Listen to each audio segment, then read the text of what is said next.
ओम शांति। 8 दिसंबर 2025 के ईश्वरीय महावाक्य हैं। पहले सुनते हैं मुरली के मुख्य पॉइंट्स। बाबा ने कहा, बाप बच्चों को याद की शक्ति समझाकर शांति धाम और सुख धाम का रास्ता बताते हैं। ज्ञान का तीसरा नेत्र देकर सृष्टि चक्र का आदि मध्य अंत स्पष्ट करते हैं। मन मनाद भाव के 2 अक्षर ज्ञान की सैक्रीन समान मीठे बताए गए हैं। बच्चों को गृहस्थ व्यवहार में रहते कमल फूल समान रहने की दिशा दी जाती है। पुरानी दुनिया में तम प्रधानता से खुशी नहीं, इसलिए नई दुनिया की याद दिलाई जाती है। बच्चे बाबा की याद में सदा क्रिसमस जैसी खुशी अनुभव करते हैं। संगम काल में ब्रह्मा मुख वंशावली ब्राह्मण कुल को ऊंचते ऊंच कुल कहा गया है। इस जीवन की संभाल और 5 विकारों से रहित रहना महत्वपूर्ण बताया गया है। लास्ट में बाबा ने कहा, योग से आयु बढ़ने और भविष्य में लंबी आयु प्राप्त होने का संकेत दिया गया है। बच्चों को आत्मा समझकर बाप को याद करने की निरंतर याद दिलाई गई है। और अब सुनते हैं महावाक्यों को विस्तार से।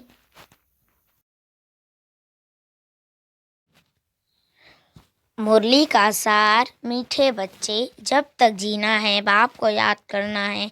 याद से ही आयु बढ़ेगी। पढ़ाई का तंत्र सार ही है याद। प्रश्न, तुम बच्चों का अतीन्द्रिय सुख गाया हुआ है, क्यों? उत्तर, क्योंकि तुम सदा ही बाबा की याद में खुशियाँ मनाते हो। अभी तुम्हारी सदा ही क्रिसमस है, तुम्हें भगवान पढ़ाते हैं, इससे बड़ी खुशी और क्या होगी। यह रोज की खुशी है, इसलिए तुम्हारा ही अतीन्द्रिय सुख गाया हुआ है। गीत, नहीं इनको राह दिखाओ प्रभु। ओम शांति। ज्ञान का तीसरा नेत्र देने वाला रूहानी बाप रूहानी बच्चों को समझाते हैं, ज्ञान का तीसरा नेत्र सिवाय बाप के कोई दे नहीं सकता। तो अभी बच्चों को ज्ञान का नेत्र मिला है। अभी बाप ने समझाया है कि भक्ति मार्ग है ही अंधियारा मार्ग। जैसे रात में सोजरा नहीं होता है तो मनुष्य धक्के खाते हैं। गाया भी जाता है, ब्रह्मा की रात ब्रह्मा का दिन। सत्य में यह नहीं कहेंगे कि हमको राह बताओ, क्योंकि अभी तुमको राह मिल रही है। बाप आकर के मुक्ति धाम और जीवन मुक्ति धाम की राह बता रहे हैं। अभी तुम पुरुषार्थ कर रहे हो। अभी जानते हो कि बाकी थोड़ा समय है। दुनिया तो बदलने वाली है। यह तो गीत भी बने हुए हैं, लेकिन दुनिया बदलने वाली है। परंतु मनुष्य बेचारे जानते नहीं हैं कि दुनिया कब बदलनी है, कैसे बदलनी है, कौन बदलाते हैं। क्योंकि तीसरा नेत्र तो ज्ञान का है नहीं। अभी तुम बच्चों को यह तीसरा नेत्र मिला है, जिससे तुम इस सृष्टि चक्र के आदि मध्य अंत को जान गए हो। और यही तुम्हारी बुद्धि में ज्ञान की सैक्रीन है। जैसे थोड़ी सी सैक्रीन बहुत मीठी होती है, यह ज्ञान के 2 अक्षर मन मना भव, यही सबसे मीठी चीज़ है। बस बाप को याद करो। बाप आते हैं और आकर के रास्ता बताते हैं। कहाँ का रास्ता बताते हैं? शांति धाम और सुख धाम का। तो बच्चों को खुशी होती है। दुनिया नहीं जानती है कि खुशियाँ कब मनाई जाती हैं। खुशियाँ तो नई दुनिया में मनाई जाएंगी ना। यह तो बिल्कुल कॉमन बात है कि पुरानी दुनिया में खुशियाँ कहाँ से आई। पुरानी दुनिया में मनुष्य त्राही कर रहे हैं, क्योंकि तम प्रधान है। तम प्रधान दुनिया में खुशियाँ कहाँ से आई। सतयुग का ज्ञान तो कोई में भी नहीं है, इसलिए बेचारे यहाँ खुशियाँ मनाते रहते हैं। देखो, क्रिसमस की खुशियाँ भी कितनी मनाते हैं। बाबा तो कहते हैं कि अगर खुशियों की बात पूछनी हो तो गोपियों से गोप गोपियों से, मेरे बच्चों से पूछो, क्योंकि बाप बहुत सहज रास्ता बता रहे हैं। गृहस्थ व्यवहार में रहते हुए अपने धंधे धोरी का कर्तव्य करते हुए कमल फूल के समान रहो और मुझे याद करो। जैसे आशिक माशूक होते हैं ना, वह भी धंधा धोरी करते एक दो को याद करते रहते हैं। उनको साक्षात्कार भी होते हैं, जैसे लैला मजनू लैला मजनू, हीरा राजा। वो विकार के लिए एक दो के आशिक नहीं होते हैं, उनका प्यार गाया हुआ है, उसमें एक दो के आशिक होते हैं। लेकिन यहाँ वह बात ही नहीं है। यहाँ तो तुम जन्म जन्मांतर उस माशूक के आशिक ही रहे हो, वह माशूक तुम्हारा आशिक नहीं है। तुम उनको बुलाते हो यहाँ आने के लिए। हे भगवान, नयन हीन को आकर के राह बताओ। तुमने आधा कल्प बुलाया है। जब दुख ज्यादा होता है तो जास्ती बुलाते हैं। जास्ती सुख में जास्ती सिमरण करने वाले भी होते हैं। देखो अभी कितने करने वाले ढेर के ढेर हैं, गाया हुआ है ना। दुख में सिमरण सब करें, जितना देरी होती जाती है उतना तुम प्रधान ज्यादा होते जाते हैं। तो तुम चढ़ रहे हो, वह और ही उतर रहे हैं, क्योंकि जब तक विनाश हो तब तक तम प्रधान वृद्धि को पाती रहती है। दिन प्रतिदिन माया भी तम प्रधान वृद्धि को पाती जाती है। इस समय बाप भी सर्वशक्तिमान है, तो माया भी फिर सर्वशक्तिमान। इस समय में है, वह भी जबरदस्त है। तुम बच्चे इस समय ब्रह्मामुख वंशावली ब्राह्मण कुलभूषण हो। तुम्हारा है सर्वोत्तम कुल, इसको कहा जाता है उच्चते उच्च कुल। इस समय तुम्हारा यह जीवन अमूल्य है, इसलिए जीवन की शरीर की संभाल भी करनी चाहिए, क्योंकि पांव विकारों के कारण शरीर की भी आयु तो कमती होती जाती है ना। तो बाबा कहते हैं इस समय 5 विकारों को छोड़कर योग में रहो तो आयु बढ़ती रहेगी। आयु बढ़ते बढ़ते भविष्य में तुम्हारी आयु 150 वर्ष की हो जाएगी, अभी नहीं। इसलिए बाप कहते हैं कि इस शरीर की भी बहुत संभाल रखनी चाहिए। 150 आयु बढ़ते बढ़ते भविष्य में तुम्हारी आयु 150 वर्ष की हो जाएगी, अभी नहीं। इसलिए बाप कहते हैं कि इस शरीर की बहुत संभाल रखनी चाहिए, नहीं तो कहते हैं यह शरीर काम का नहीं है, मिट्टी का पुतला है। अभी तुम बच्चों को समझ मिलती है कि जब तक जीना है बाबा को याद करना है। आत्मा बाबा को याद करती है, क्यों? वर्षे के लिए। बाप कहते हैं तुम अपने को आत्मा समझकर बाप को याद करो और दैवी गुण धारण करो, तो तुम फिर से ऐसे बन जाएंगे। तो बच्चों को पढ़ाई अच्छी तरह पढ़नी चाहिए। पढ़ाई में सुस्ती आदि नहीं करनी चाहिए, नहीं तो नापास हो जाएंगे, बहुत कम पद पाएंगे। पढ़ाई में भी मुख्य बात यह है, जिसको तंत्र कहा जाता है, कि बाप को याद करो। जब प्रदर्शनी में या सेंटर पर कोई भी आते हैं तो उनको पहले पहले यह समझाओ कि बाबा को याद करो, क्योंकि वह ऊंच से ऊंच है,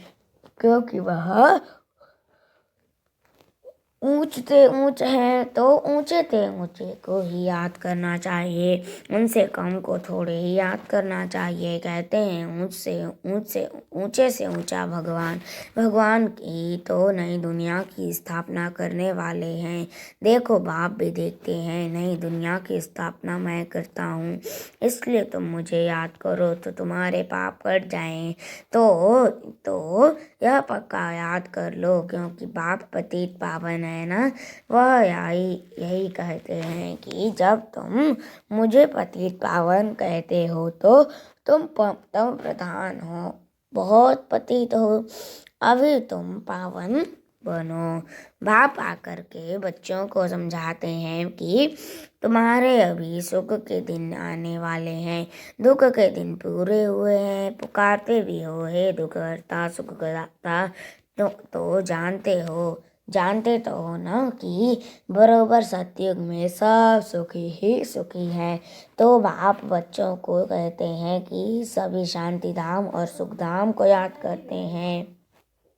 करते रहो। यह है संगम युग। खिवैया खिवैया तुमको पार ले जाते हैं, बाकी इसमें कोई खिवैया या नैया की बात है नहीं।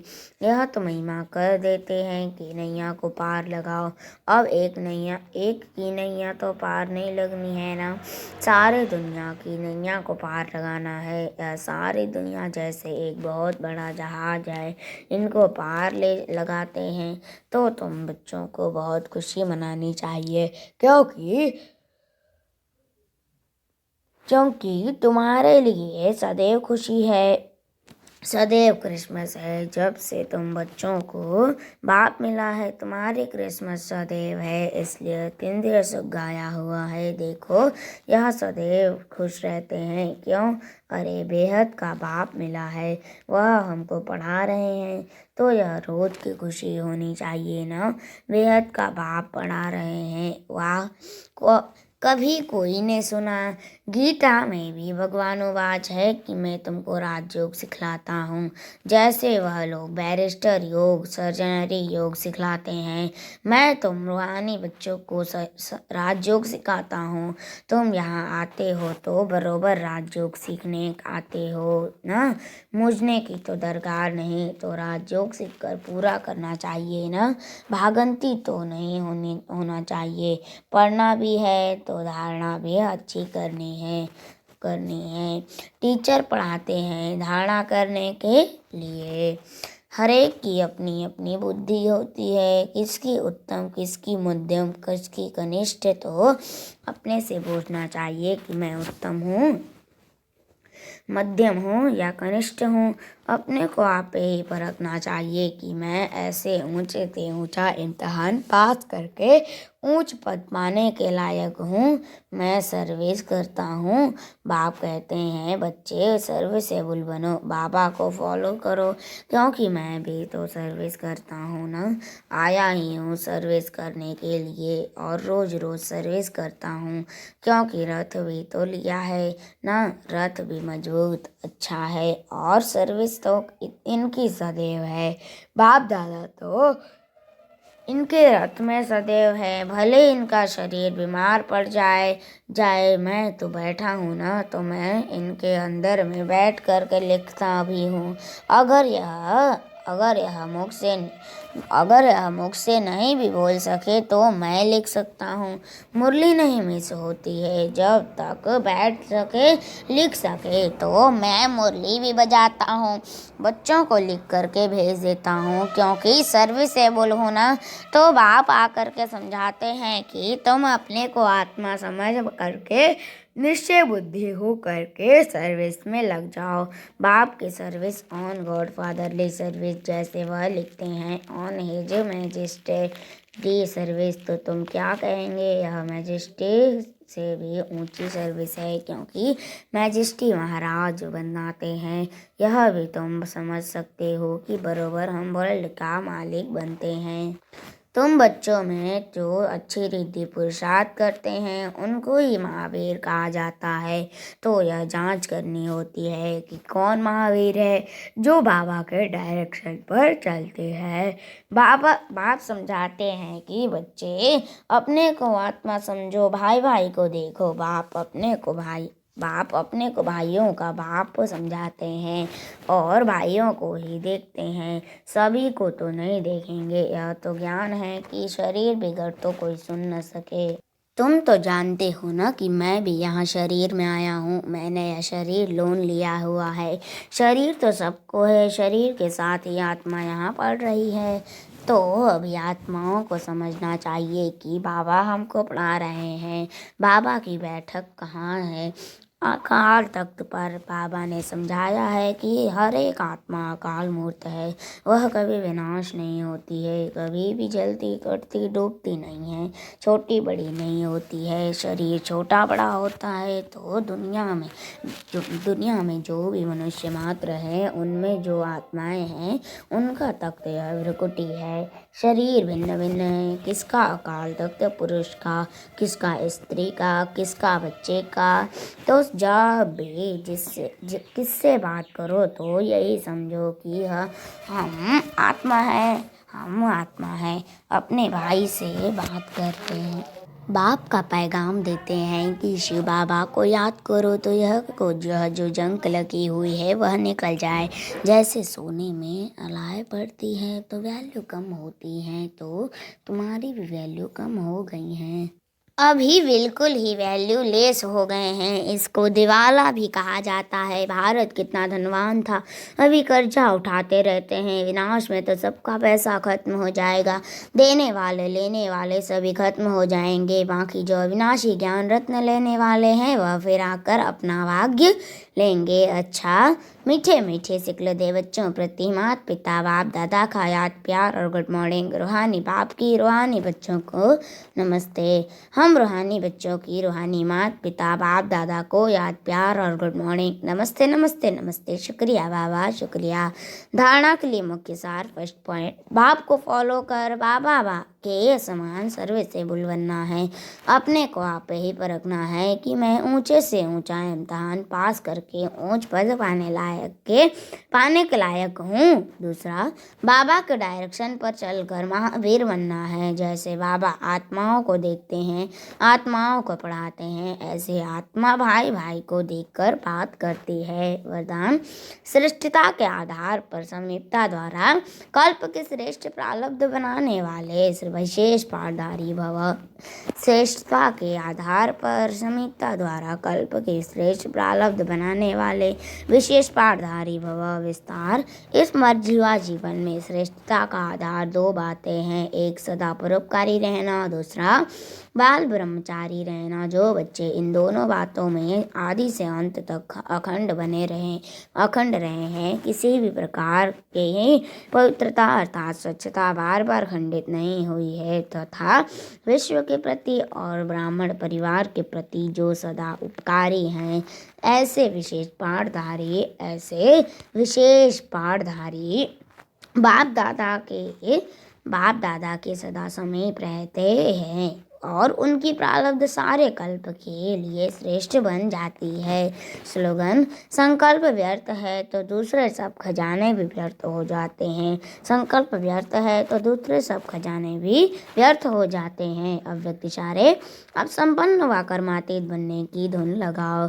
कर्मातीत स्थिति का अनुभव करने के लिए ज्ञान सुनाने के साथ अब ब्रह्मा बाप समान न्यारे अशरीरी बनने के अभ्यास पर विशेष अटेंशन दो। जैसे ब्रह्मा बाप ने साकार जीवन में कर्मातीत होने के पहले न्यारे और प्यारे रहने के अभ्यास का प्रत्यक्ष अनुभव कराया।